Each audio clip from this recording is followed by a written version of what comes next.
In my media product, I used representation to show regional identity by setting my documentary in a local area of Sheffield and around well-known districts of Sheffield.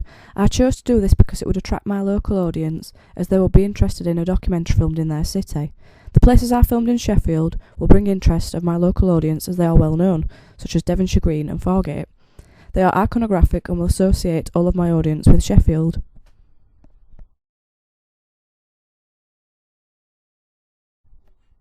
Todorov was interested in the way language is ordered to infer particular meanings. This relates to my documentary, as my presenter and interviewer will be speaking with clear pronunciation, but will also speak with a South Yorkshire accent. This is because my documentary is going to be local, and the accent will infer this. Tessa Perkins says that stereotyping is not a simple process. She argued that if stereotypes were simple, then they would not change over time. The programme Crime Watch uses costumes in their reconstructions to create a realistic diegesis. For my media product, I made the victim from my documentary wear stereotypical and ideological clothing to add verisimilitude. I dressed my victim in a skirt and tights to make her look like a stereotypical female and add vulnerability to her appearance. By doing this, I am reinforcing the way females are portrayed in real media texts.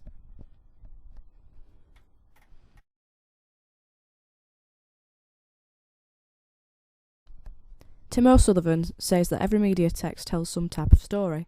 In my documentary, The Dangers of Internet Dating, the diegesis of the reenactment part consists of a girl setting up an account on an internet dating site and being acquainted with this man and meeting him, which leads her to become endangered. The documentary itself will consist of narrations, a presenter, and the reenactment. A narrative will also help create verisimilitude throughout the documentary. Narrative can therefore be used by documentary producers of every different type of mediation to communicate, document real life, and mediate a representation of an event.